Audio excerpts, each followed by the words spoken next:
So why don't you sort of kind of make a sort of introduction of what kind of you see as the sort of the priorities for this campaign as you've been campaigning through Sure. the second district. Then we'll get to some questions. Yeah. So, I mean, first, I think, obviously as an incumbent, I think I have to explain myself in terms of, what I've been doing over the last 2 years in terms of,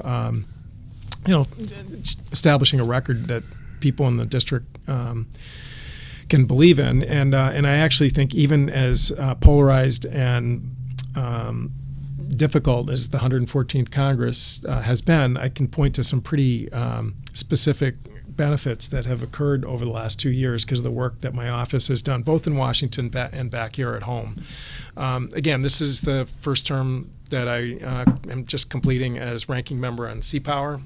Looking back historically, that's not a position that I think really, at least in modern memory, has ever happened in this district. Again, that's the subcommittee in Armed Services that does the shipbuilding plan for the Navy every year, and I think clearly we're in the midst of a very strong time period for this region.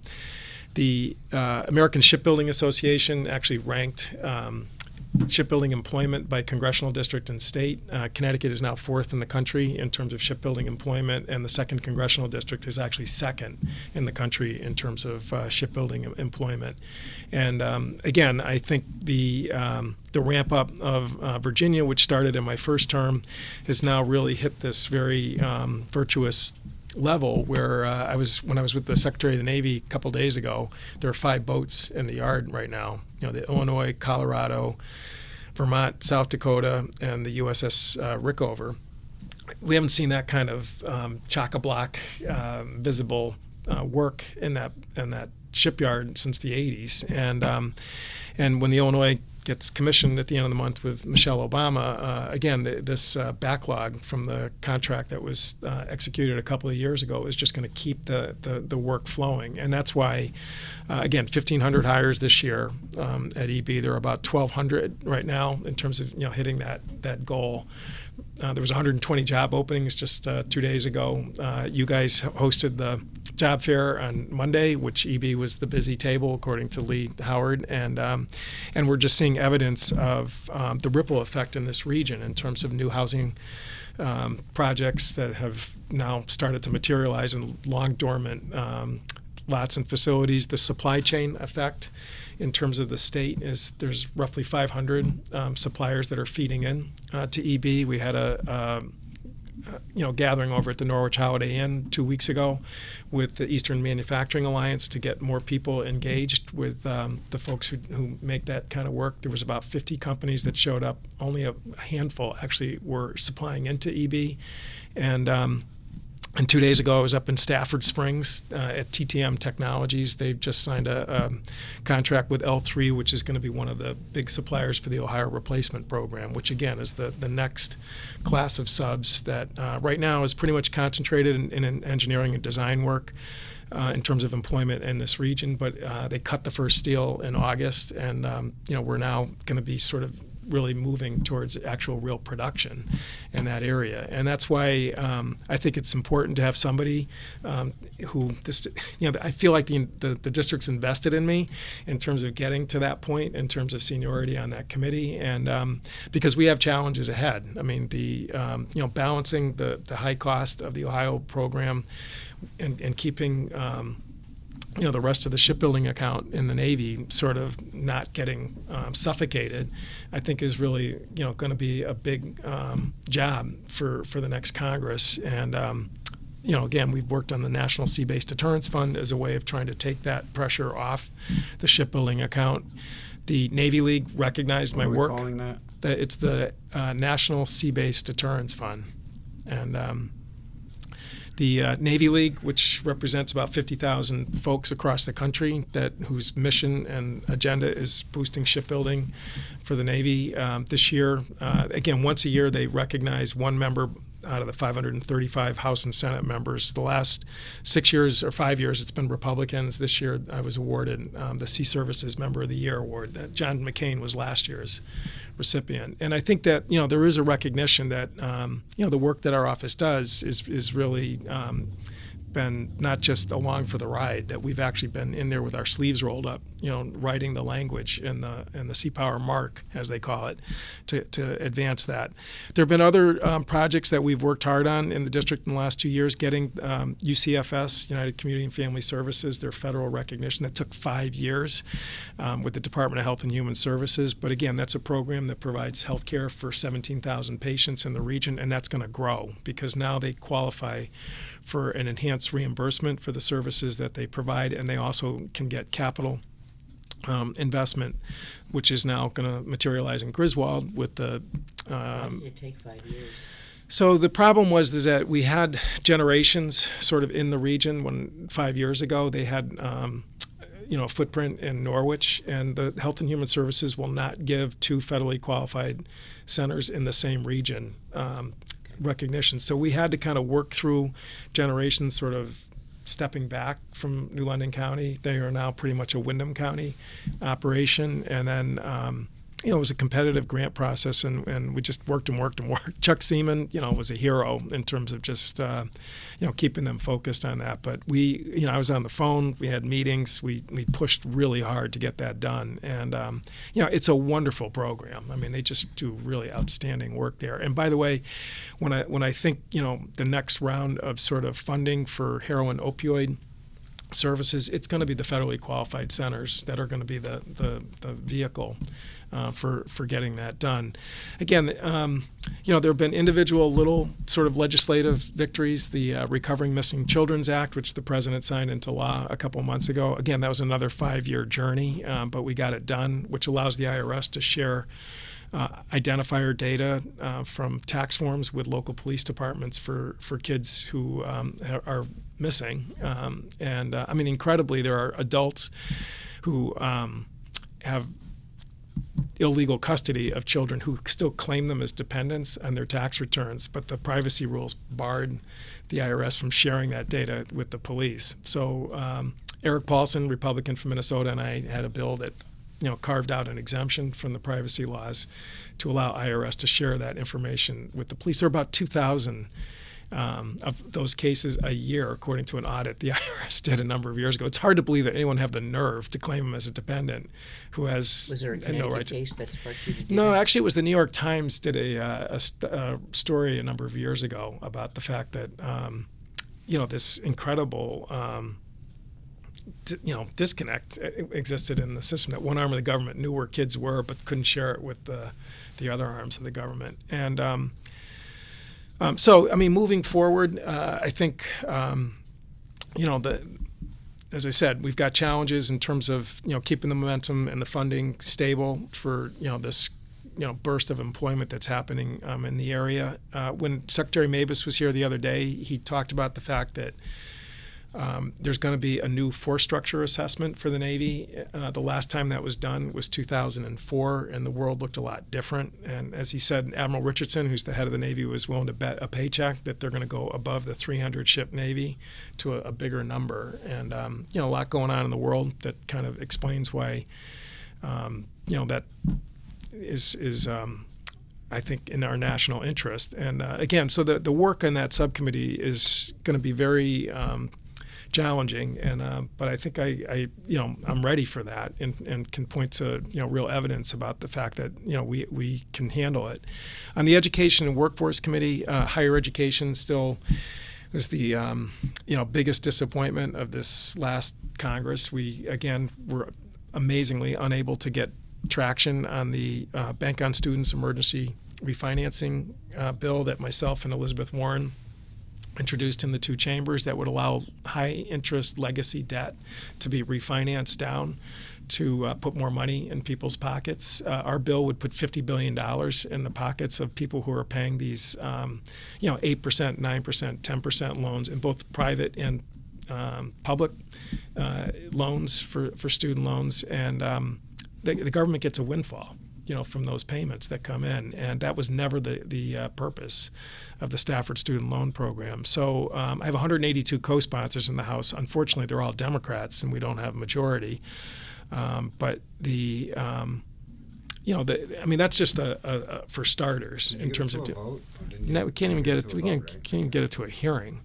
I mean, it's just a real classic tale of, that committee is much more polarized, let's put it that way, than Armed Services. We did do the... Brian had promised more sort of business as usual. Things get hearings and they think if you look at our schedule since he took over, I mean, this was a historic low year. I mean, my opponent, Darius, says I've been spending too much time in Washington. I mean, to some degree, I wish that was true because we had the longest summer recess in 60 years. And that's why we couldn't get, we come back into town, you got to do a CR. There's not enough time to get a budget done.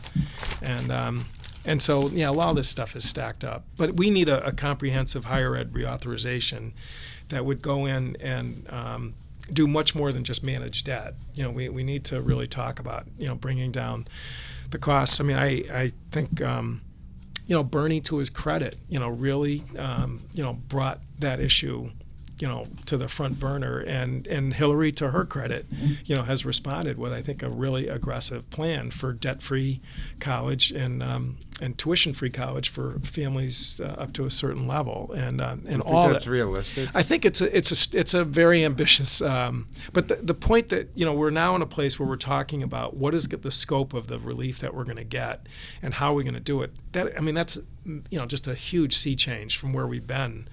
Where the committee had some higher ed hearings, but it was all about this really kind of report card stuff and transparency, which is fine, but it's at some point we got to get serious about. If you can't even get political support for refinancing Stafford loans, how are you ever going to get to the point where free university for families making under $125,000? Obviously she needs a Democratic House and Senate to make that happen. And even if it could politically, is it affordable? It sounds like a lot of money. It's a big one. But having said that, at least we're going to have, I think, a president who I think, not that President Obama was, a problem here, but I just feel like the thrust and power of that issue, I think, is really going to be much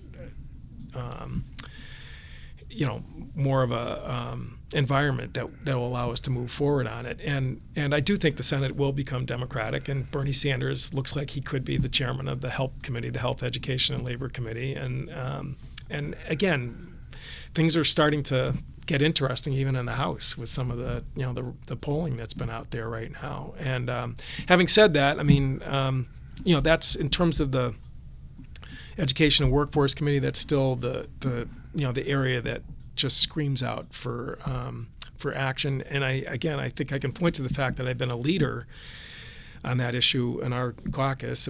President Obama invited me to the bill signing for the Student Loan Certainty Act, which blocked that doubling of rates, which was a good bill, but and I was the lead on the refinancing. So I'm very energized about the prospect of going back and continuing the work we're doing in certainly the Armed Services Committee, and really hopefully breaking through on trying to get some of these help to people about higher ed affordability. I know one thing we were disappointed with here in Connecticut. We saw the governor get the Kennedy Profile and Courage Award for welcoming Syrian refugees when Mike Pence in Indiana wouldn't accept them there, and we have you joining Republicans in voting for the American Safe Act, which the FBI director said is counterproductive to national security. It seemed like a very politically calculated vote given your district. I think if you go back to the context of what happened there, really just a couple short weeks after that vote, we actually voted to suspend the visa waiver program for people coming in from from Europe and that part of the world that even had visited Iraq and Syria within the 5 prior years of seeking entry. So, the SAFE Act was a 3-page bill that basically said that the departments and agencies which screen and vet have to certify that there's no security threat for that individual coming in. There was no religious test, there was no cap, there was no pause, and it did not pass. But what I will point to is the fact that Secretary Johnson, who basically is in charge of the vetting process, definitely described that they did increase and enhance their screen for people coming through the refugee program. They've actually rejected about 20% to 30% of the folks coming in from the UN refugee camps because they've done social media background checks, which did not exist before the SAFE Act vote. They've been doing more biometric tests. And to me, the SAFE Act, again, was a neutral bill in terms of setting any new standards. It just simply said that departments had to certify what I think was their job, which is to make sure that people coming in were a safe bet. Our office has personally assisted Syrian families in Eastern Connecticut go through this process. And I'm proud of that. I mean, there's a family up in the northern part of the district that comes into our office. I visited with the mother and 2 kids whose home was destroyed and who again, had to jump through the hoops. And my district director, who does amazing work on, immigration and refugee, was part, helped the family get together the documents to demonstrate that they were, in fact, safe folks to bring in here. Some of the church groups in the area, we've helped them, get their apartments ready and help with, again, the process of getting through. But the SAFE Act, I mean, I realize it caused a lot of heartburn from some people out there, but at the end of the day, and we had a very intense caucus before that vote with Secretary Johnson, where there were about 70 of us that voted, with that measure, because reading the language of that 3-page bill, there was nothing in there that jumped out that said that it automatically suspended or paused the program, which is the way it was sort of presented. And I respect FBI Director Comey, but saying that someone needs to be certified as safe for entry is just not outside the scope of what I think is an appropriate program for a lot. You can have a robust refugee program with, in my opinion, a smart, intelligent vetting system. And we hit 13,000, even with those enhanced screens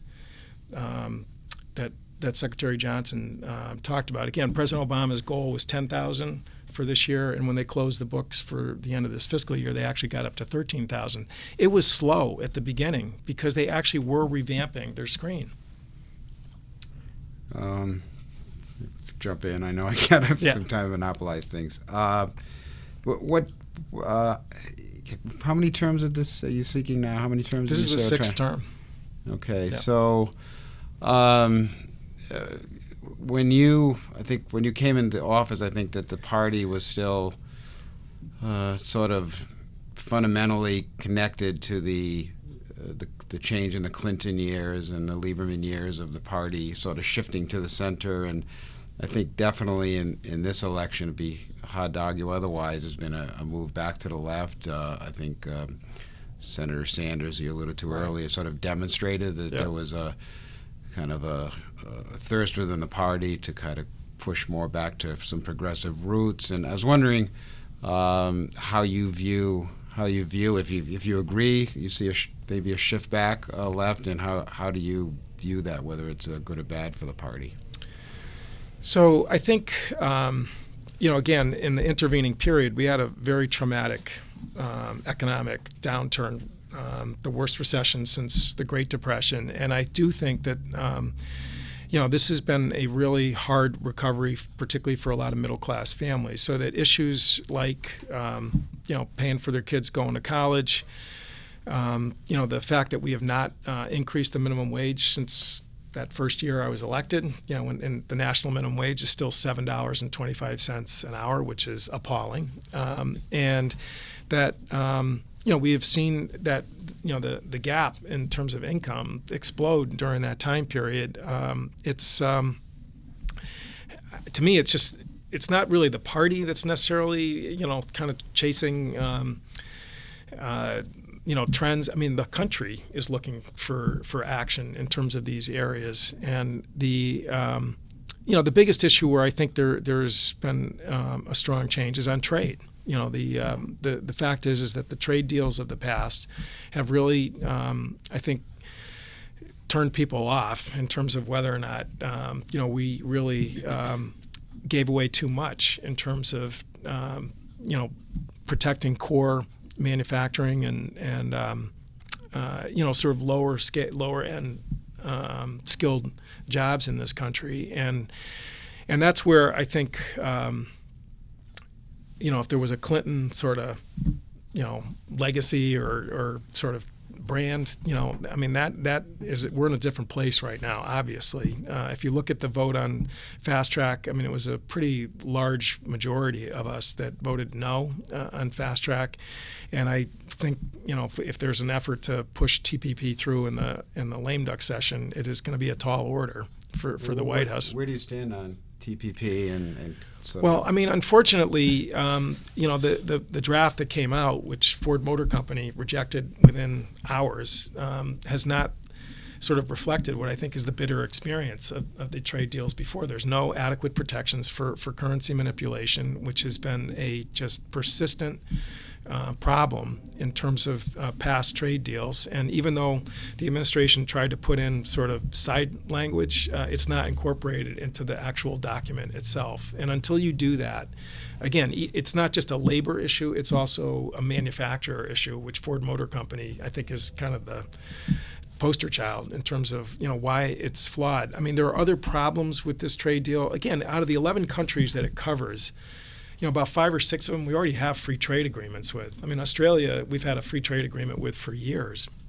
So the difference in this deal is not just really about tariff adjustment, which is what sort of free trade deals sort of looked at back before. You're also giving standing to non-state actors to challenge laws that are being enacted in other countries, whether environmental laws or country of origin labeling laws. And that, I think, is a really very disturbing sort of change. So, for example, NAFTA, there was an action that was brought by Canada against the U.S. based on country of origin labeling laws for pork. Okay, the pork producers up in Canada felt that having to put, Canadian pork as opposed to American pork was a violation of NAFTA. So Canada brought an action against the U.S. This was a provision, by the way, that was in the Farm Bill. So Congress approved the country of origin labeling issue, and Canada won. And the Congress actually passed an amendment to the Farm Bill. It was last year, 2015, basically stripping that requirement, which I think is an outrage because consumers have a right to know where their food's coming from, but they use NAFTA as a vehicle to basically undermine what was an act of Congress under our Constitution. The TPP will allow not only nation states to bring those kinds of claims against various laws as a violation of free trade, but they're also going to allow like private entities. So corporations will be able to bring complaints under the TPP structure for what they consider to be, whether it's Dodd-Frank or whether it's environmental laws or labor laws.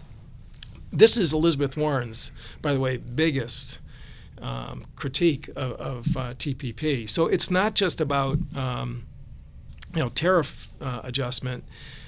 But there are other problems with this deal, and I get the strategic argument that the president's making, which is that part of the world is where the population growth is. That's where we have a lot of interests over there. People are looking to us in that part of the world to be sort of a counterbalance to China.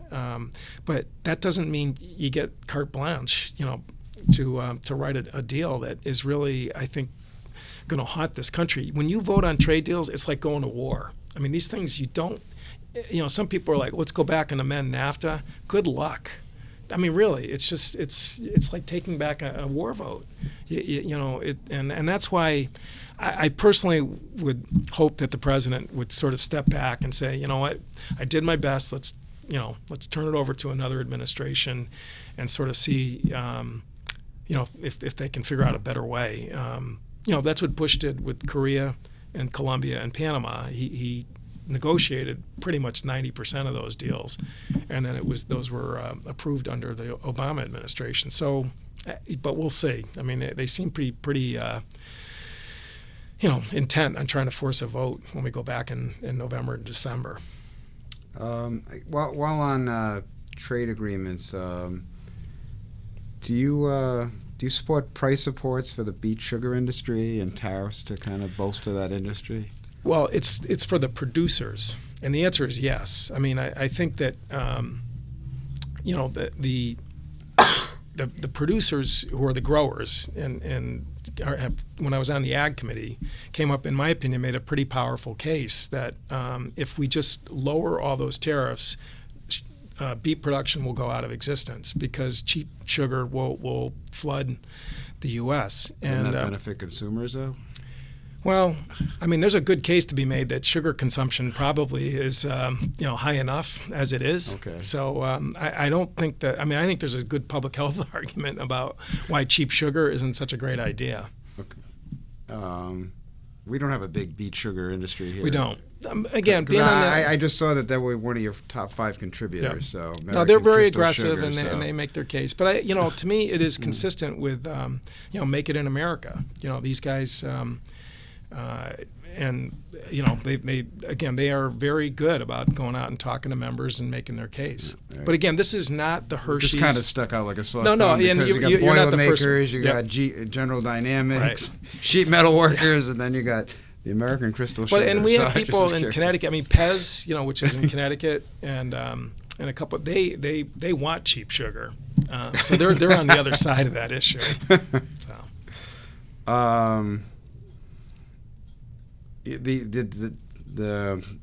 The national debt is brought up by your opponents, particularly your Republican. $19.7 trillion. I looked at the clock today. Yeah. They calculate that as $165,000 per taxpayer. Doesn't seem to be talked about a lot in the campaign. I mean, how do we ever? Doesn't that bill come due eventually? And does it endanger things like Social Security?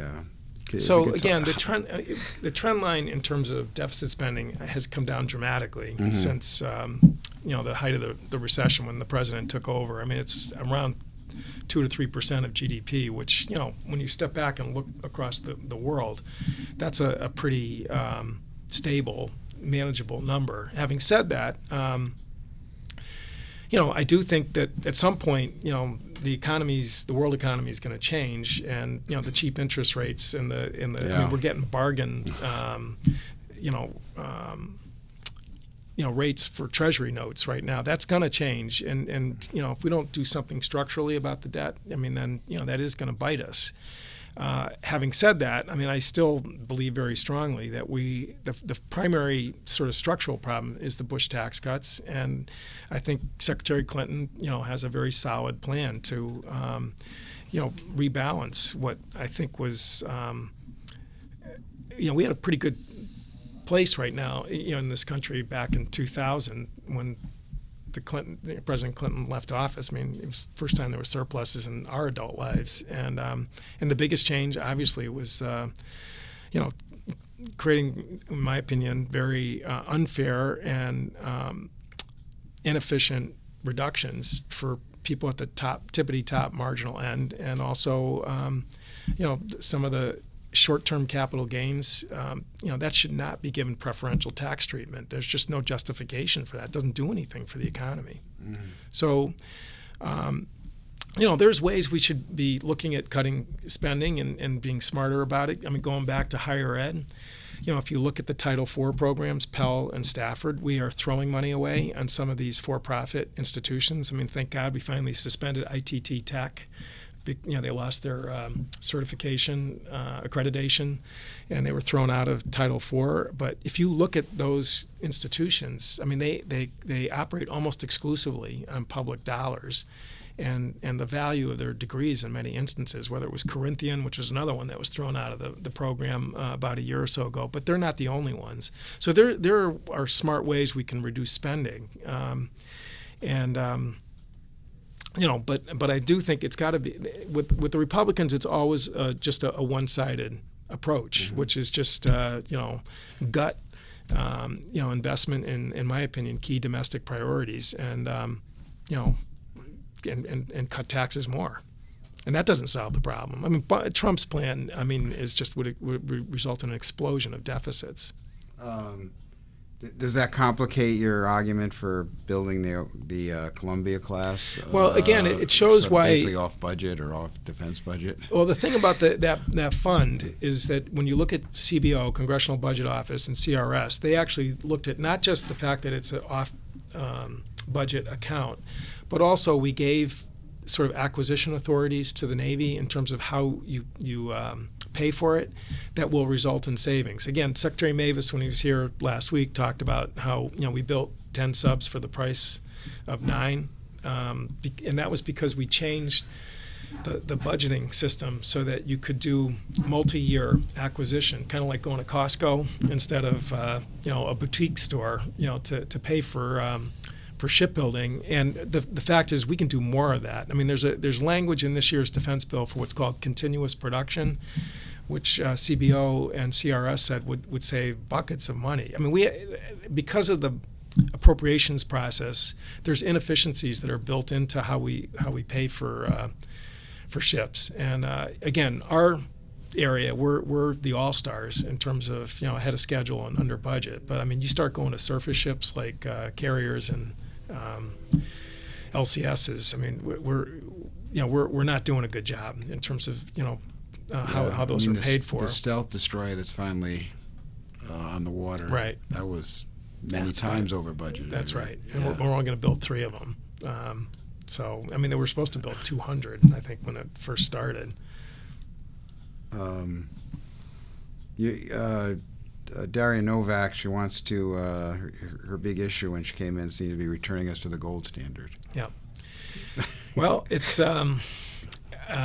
we actually just for SNCS kind of went back and looked at the volume of mail, we've gotten, and I have to tell you that was not, high on the chart there. A lot of chatter about that in Washington, too? There's not. I mean, Ron Paul, who is no longer a member, would sort of talk about that. But I think it's, there's a reason why, we got off of it. I mean, in fact, Franklin Roosevelt was the one who suspended the gold standard as a way of trying to stimulate the recovery from the Great Depression. And, Richard Nixon's the one who actually terminated it once and for all. And, I think money supply and monetary policy is something that is really, a huge interest to the public. And I actually think some of the push to make the Federal Reserve more transparent I thought that was healthy, and that was one of Ron Paul's big sort of pushes. But going back on the gold standard, I mean, what you're basically doing is shrinking the money supply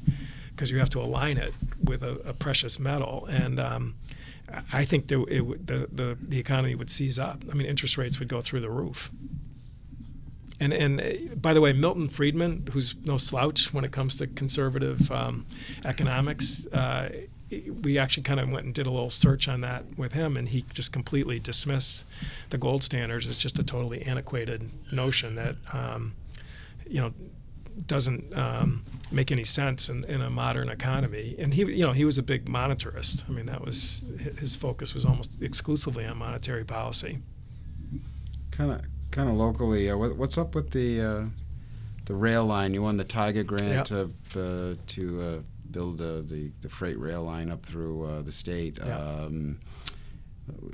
Seeing any movement or what? So the day of our debate next week, earlier in the day, we are actually going to have a banner cutting. So they're actually bringing a locomotive with a banner up in Wyndham, and they're going to drive through. It's a kind of a unique ribbon cutting to actually kick off the actual replacement. Yeah, it was 2 years ago, almost exactly, that we got the award.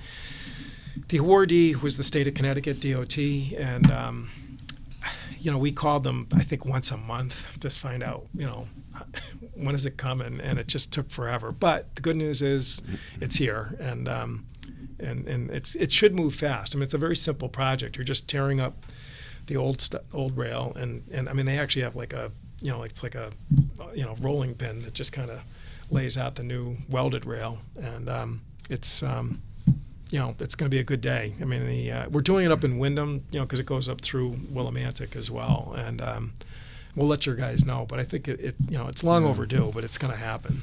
Yeah. This presidential contest has put a spotlight on a vocal segment of candidates who are really unhappy with the status quo in government. They find it to be just politicians to be not to be trusted.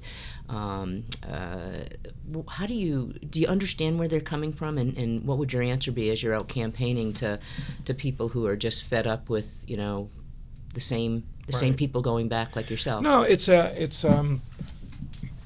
threshold challenge if you're particularly an incumbent going out there and talking to people. I think one thing that I pride myself on is that we crisscross this district constantly, and we don't do it just during election season. We're out there meeting with businesses, talking to the chambers, talking to the Rotary clubs, talking to the local town officials, and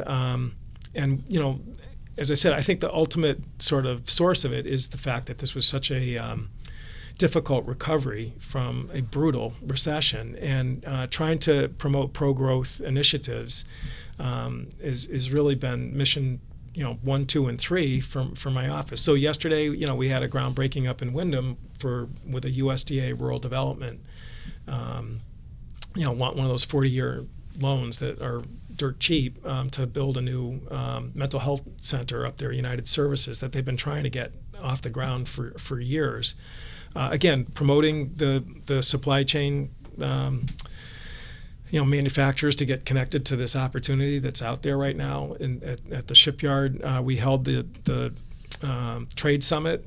I'm not anti-trade, but we had it right over at Mystic Marriott, where we brought in overseas aerospace companies, and it was a packed house to try and connect people. We've done actual trade missions to help people sort of find customers. And I think we work really hard to help individuals who are really still struggling with whether it's mortgages. There's still a lot of underwater houses out there. I think we've got the best veterans casework office in the delegation, and it's but there's still going to be folks that just are they look at some of the the dysfunction in Washington and have had enough. I mean, you see the vote for no one signs that are out there, or vote against anyone who's in office. And but I think we can show that I'm not one of the guys who was creating the obstruction down there. And what I do say is that there's a difference between having an honest disagreement and obstructionism. And unfortunately, we've had too many cases where the obstructionists, which have not allowed the process to breathe and allow that disagreement to take place, that has characterized too much of Washington. Again, not bringing up the Garland nomination to replace Scalia's. It's just an outrage. It falls totally outside any normal precedent for this country to just not even hold a hearing on something as important as a Supreme Court nomination. The shutdown in 2013 was just a complete disgrace, and it had nothing to do with the budget. It was all about, again, trying to push this anti-ACA agenda, and I make sure that people understand the Congress is not. That's a really, I think, false equivalency in a broad brush that I don't consider myself part of. Again, there's some people I'll never convince of that. I understand that, but I consider myself a very results-oriented public official, not somebody who just rushes off to the cable shows to pontificate. If President Clinton wins, and right now the polls seem to be indicating that's the likely outcome. Do you see any possibility that Republicans might finally consider revisiting the Affordable Care Act and fixing the flaws that we've seen in it? Obviously, there are problems with it right now. The premiums are going up. The young people aren't signing on as the levels that were anticipated. Pretty much this Republican stance has been repeal it, and they didn't want to hear about anything to repair it. Any chance in a new Congress with what we've gone through, and the fact you would have had a Democrat now elected who supports the Affordable Care Act? Yeah, I mean, again, there have been a few very few legislative fixes over the last 6 years, but the fact is that there could have been a lot more done. I think actually knocking out the reinsurance mechanism was really that Senator Rubio took so much credit for it. That's really what criticism for. Yeah, but and I think he deserved the criticism, because if you look at really the structure of rates within the exchange, that's what was the killer. I mean, people knew there was going to be an influx of people who had a lot of pent-up demand for health services, and that's why the reinsurance mechanism was put into place to sort of moderate that. Taking out that last year or two, and you talk to the insurers, whether it's Cigna or Aetna or whatever, I mean, they point to that as the piece that really hurt in terms of trying to have a stable introduction of the program that was there. And so, having said that, we really need to see what the composition looks like of the the House and the Senate after Election Day. Again, I think getting a Senate majority back in place, you are going to see, I think smart,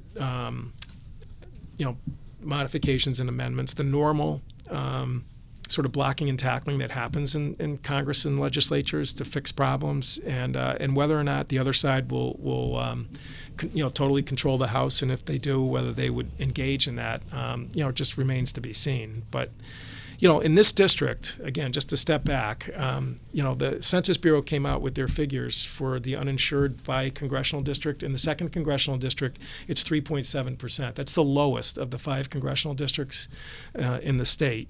It was over 7% before the exchange went online. That's the uninsured rate. And that's in the compared 2nd to what? Well, the national right now is 10%. Okay, that's what the Census Bureau is nationally. Mm-hmm. And in Connecticut, I think it's around 5. I'd have to kind of double check, but it's 3.7, which is definitely the lowest. I think you mentioned where it was standing. Oh, before the exchange went online, it was over 7%. And what do you see as the repairs that would be necessary if you could get the political? Well, I would like to say I think the reinsurance mechanism makes perfect sense. I mean, we do it for flood insurance, we do it for nuclear power plant insurance, we do it for terrorism insurance. When you've got a situation where risk is high, the government does step in to help sort of mitigate the risk so that important activity in the economy can move forward, like buying houses in southeastern Connecticut, et cetera. So it doesn't have to be a permanent fund, but I do think that really would take a lot of the spiking and fluctuation out of the exchanges. I think getting more competition into the exchange is something that is clearly important, and I think that the fact that the Secretary now has endorsed the public option as an alternative to offer insurance. We passed that in the House in 2009. It was the Senate that stripped it in the bill there, and President Obama has already, again, publicly embraced reintroducing the public option.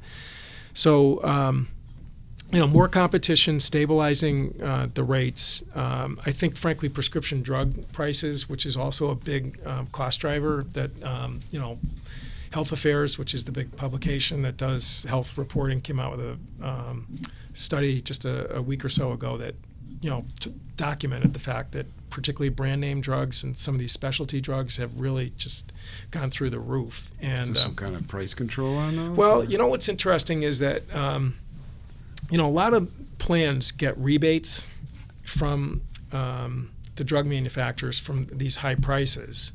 They're negotiated by the PBMs, the pharmacy benefit managers. That's the ones who negotiate prices for, Cigna and Aetna and self-insured plans like the state of Connecticut. But what's interesting is if you're in your deductible, okay, and you walk into the drugstore to, refill, some brand name, you're paying list price.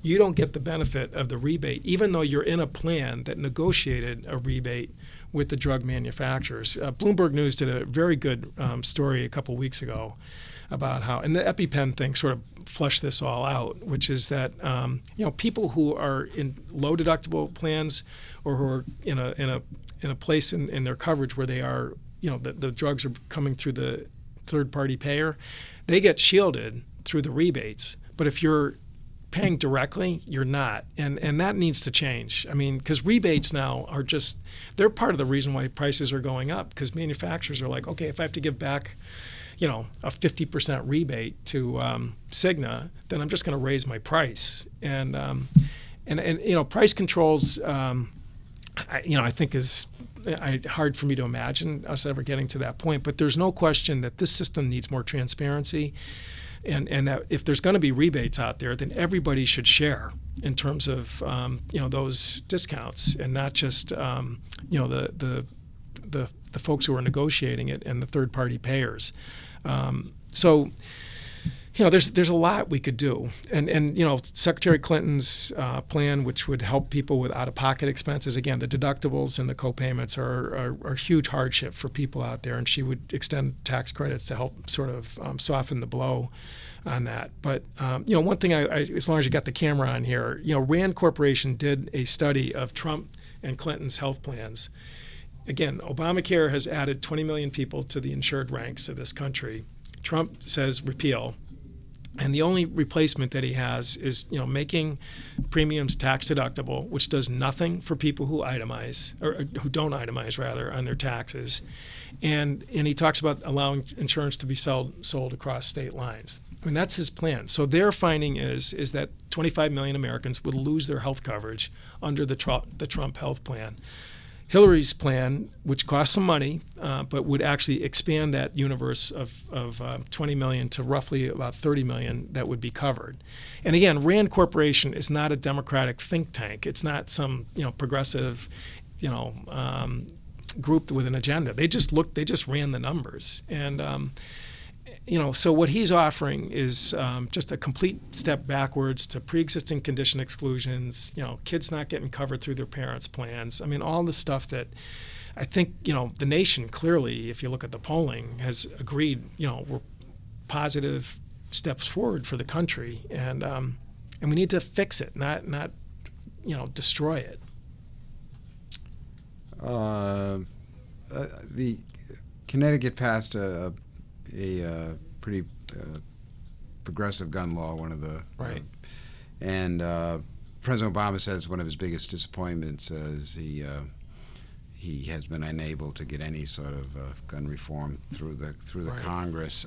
You represent a big district, has a lot of rural areas with people who have a gun culture, and Second Amendment is really important to them. Right. So where do you stand on a sort of a federal kind of right. version version of gun law of what we saw in Connecticut, the ban on right. semi-automatic assault weapons, the high-capacity magazines? So first of all, starting with the Second Amendment, I mean, Justice Scalia, when he wrote the decision establishing an individual right to bear arms under the Second Amendment, clearly stated that opinion did not mean that society didn't have the right to exclude ownership for people with criminal histories and who are mentally deranged. I mean, that's black and white, right, in the decision that's there. I mean, it's not a total, open-ended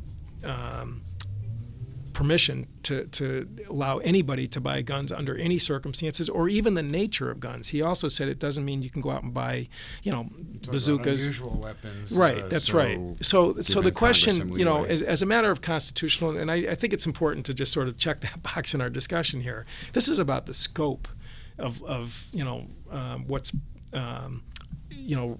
makes sense and is balanced under the Constitution. Not that you can't do anything, and as a bare minimum, the two bipartisan bills to close the loopholes in the background checks, and to certainly use the terrorist watch list as a list to exclude ownership, that Peter King, who's a good Republican from Long Island, is the lead sponsor of. The fact that, again, we could not even get a hearing on that, it was 3.5 years after Sandy Hook.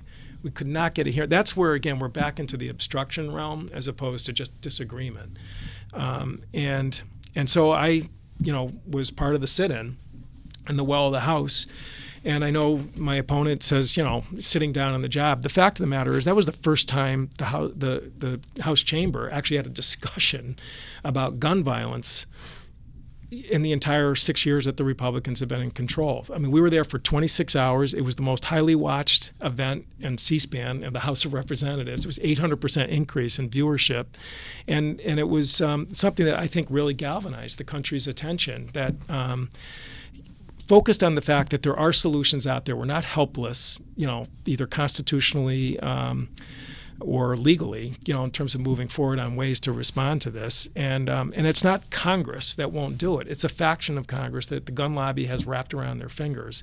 And one of the really little interesting byplays in the election was that Trump actually endorsed the no-fly, no-buy terrorist bill in debate number 1. Paul Ryan was asked about it the following day, refused to answer the questions. I've already talked about that, which again shows that, even Trump understands that, the Second Amendment does not say that people who are too unsafe to get on a plane shouldn't be able to go in and buy a firearm.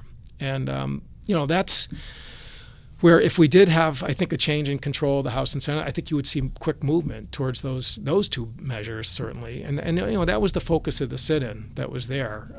Obviously, I think that Scalia's language allows a broader range of choices for the country nationally, but at bare minimum, those two should be it, along with the fact that we should allow NIH to study the issue of gun violence. I mean, frankly, it'd be nice to have sort of a neutral, science-based analysis of what's going on out there with these mass shootings and better ways to address it. And the fact that the Dickey Amendment has banned a penny of research in NIH on this issue is it's an outrage. And again, that's obstructionism. That's not normal disagreement. I'm getting near the end of the hour. Thinking back, I think it's might have been in this room. Turn the clock back. We had you in when we were facing the financial crisis, and I think you were facing a vote on TARP. Yeah. And you were very concerned about the lack of safeguards in that bill. Recently, Senator Warren's pointed out, or her staff went through the papers that have been released by the Financial Crisis Inquiry Commission, and she noted that there were like a dozen names of executives in there that the commission had turned over to the FBI and the Justice Department, saying, we think potentially there was crimes committed with the way business was conducted that contributed to the, and she's asked for answers from, and she cited the Clinton on the emails, though there was no prosecution, they provide all the information. This is why we decided not to. And she's asked for the information from FBI and Justice. So why? What happened? Why did you decide that you wouldn't pursue? Do you think that's something that the American public should know? To go back to Ann's question about the sort of anger that's out there right now. I mean, I still, part of it is the fact that so much pain occurred in terms of this recession, with people losing their houses and losing their jobs, and there were actors who I think made decisions and made choices that drove that collapse that never were held accountable. Is one of the reasons why that anger is still resonates to this day. And good for her that she's for Senator Warren that she's made that request. I mean, we again have seen just recently with the Wells Fargo outrage that these guys just they don't seem to get the memo about the fact that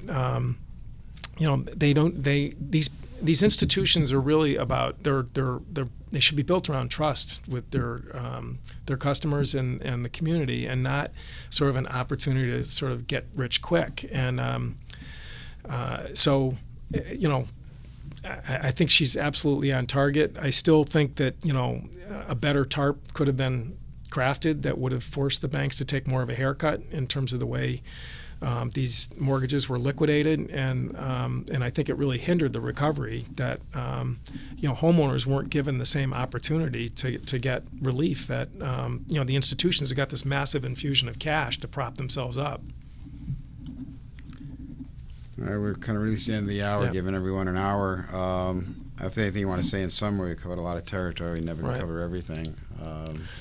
So anyway, this district, which a lot of people, look at me and how can you, handle such a large district? And it is big for Connecticut. It's 64 towns. It's very diverse in terms of, the issues and challenges. Again, up where I live, there's issues with crumbling foundations that is just a nightmare. And we have been the office that has, I think, led the way in terms of introducing HUD as a possible source of help for the towns there that are seeing their property tax base literally crumble along with these houses because people's, the values on their house are going down the tubes.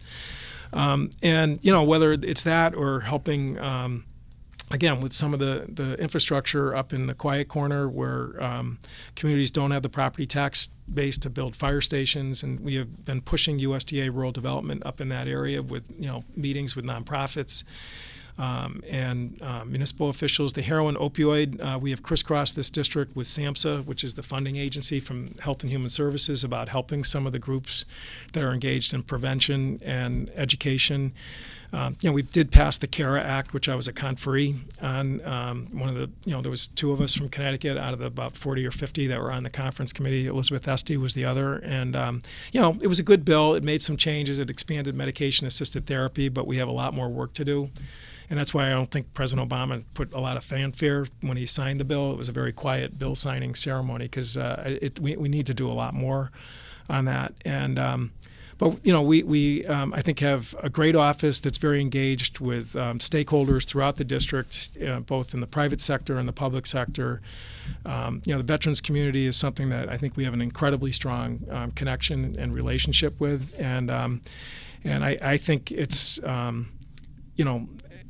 we're at a place right now where looking forward at some of the opportunities to build on what we've done, and I think there will be a change in the terrain in Washington that I'm very optimistic about the fact that we can do more and better things for this district. So that's why I'm asking people for their vote, and we're going to work real hard in the next 3 weeks to make sure that people get our message out and really understand the facts.